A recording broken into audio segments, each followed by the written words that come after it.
राम राम सा खम्मा घणी, जय माँ करणी और जय श्री कृष्णा। तो आप सभी का मेरे चैनल पर स्वागत है। तो आज मैंने नाश्ते में ये सोयाबीन बीजों की सब्ज़ी बनाई है जो मसालेदार है। तो ये दोपहर के खाने में भी इनको यूज़ कर सकते हैं और सुबह के नाश्ते में। तो मैंने अपने बच्चों के टिफ़िन के लिए ये सोयाबीन बीजों की सब्ज़ी बनाई है। तो इसके लिए मैंने 3 कटोरी ये सोयाबीन के बीज लिए हैं और ये रात को ही भिगो दिए थे। ये लगभग 3 कटोरी 4 से 5 घर के सदस्यों के लिए मैंने बनाई है। तो इसलिए मैंने इनको रात को ही भिगो दिया था और फिर सुबह होते ही मैंने इनको पहले तो देखा कि भीग गए हैं। तो ये अच्छे से भीग के फूल के तैयार हो गए थे और आप देख सकते हो। तो ये सोयाबीन के बीज हमारे घर में आंगन में लगाए थे 20 से 25 भुट्टे। तो उनसे हमें लगभग 1 किलो सोयाबीन के बीज फलियों से ये निकले। और आपने यदि मेरा वीडियो देखा है पहले तो आपको पता है कि हम लोगों ने घर पे ही सोयाबीन के पौधे लगाए थे जुलाई मंथ में। तो फिर मैंने ये सोयाबीन के बीजों को चुग लिया है। जो कड़क और गंदे बीज थे वो उनको निकाल दिया। हालांकि 4 कड़क बीज निकले थे, 4 से 5 और 1-2 गंदे।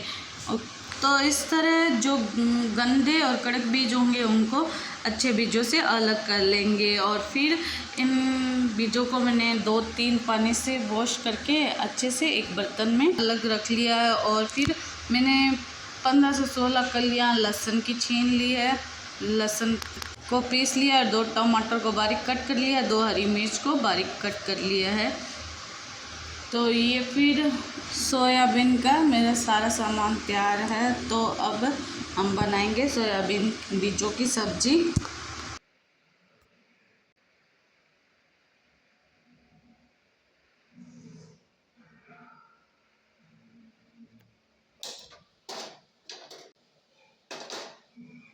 तो ये मैंने ऑयल डाल दिया है कुकर में। ये लगभग 2 चम्मच है, मैंने तो अंदाज से लिया है। पर फिर भी आप यदि 3 कटोरी बीज लो तो 1.5 से 2 चम्मच ऑयल।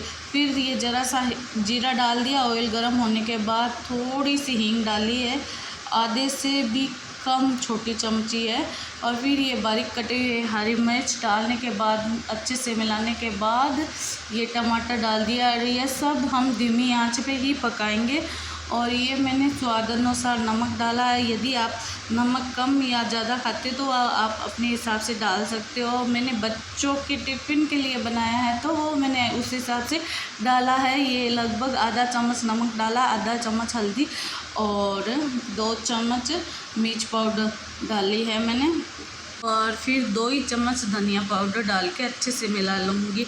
यदि आप सोयाबीन की सब्ज़ी बनाते हो और मिर्च मसाला कम तीखा या ज़्यादा तीखा खाते तो वो इस हिसाब से मिर्च मसाले की मात्रा कम या अधिक कर सकते हो।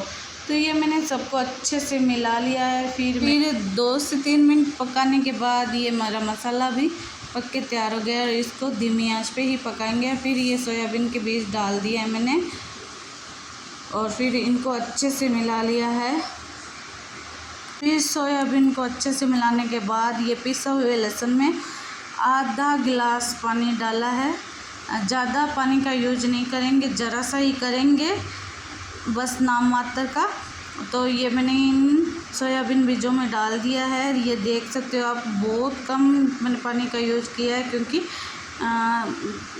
फिर दाल बनने का रहता है। तो इसलिए सोयाबीन बीजों की फिर दाल बन ना जाए इसलिए मैंने थोड़ा ही पानी का यूज किया है। फिर अच्छे से मिला के और फिर तेज़ आंच करके 2 सीटी लगा ली है कुकर की। यदि आप सोयाबीन के बीजों की सब्ज़ी बनाते हो तो वॉश करो ना सोयाबीन के बीजों को, तो उसको छन्नी में रख देना जिससे कि उसका पानी निकल जाए बीजों का। और फिर बाद में मसाले में डालना बीजों को। तो ये हमारे सोयाबीन की बीजों की सब्ज़ी बन गई है, यानी सोयाबीन की सब्ज़ी बन गई है। तो इसको धनिया से गार्निश करके। और इस मसालेदार चटपटी सब्जी को ब्रेकफास्ट में और लंच में दोनों में ही खा सकते हैं। तो ब्रेकफास्ट में 2 चम्मच या 1 चम्मच अपनी डाइट के हिसाब से पापड़ और दही के साथ खा सकते हैं। तो मैंने अपने बच्चे के लिए टिफ़िन में भी यही बनाया है, सोयाबीन की सब्ज़ी बनाई है। यानी ये सब्ज़ी डाइट में सामान्य व्यक्ति और बच्चों के साथ साथ गर्भवती महिलाओं के लिए भी बहुत हेल्दी है। और ये मेरे बच्चे के स्कूल टिफ़िन के लिए आज मैंने यही बनाया है, सोयाबीन की सब्ज़ी। आई होप कि ये रेसिपी आपको अच्छी लगी होगी। यदि अच्छी लगे तो मेरे चैनल को लाइक एंड सब्सक्राइब कर देना और कमेंट्स में बताना आपको ये रेसिपी कैसी लगी।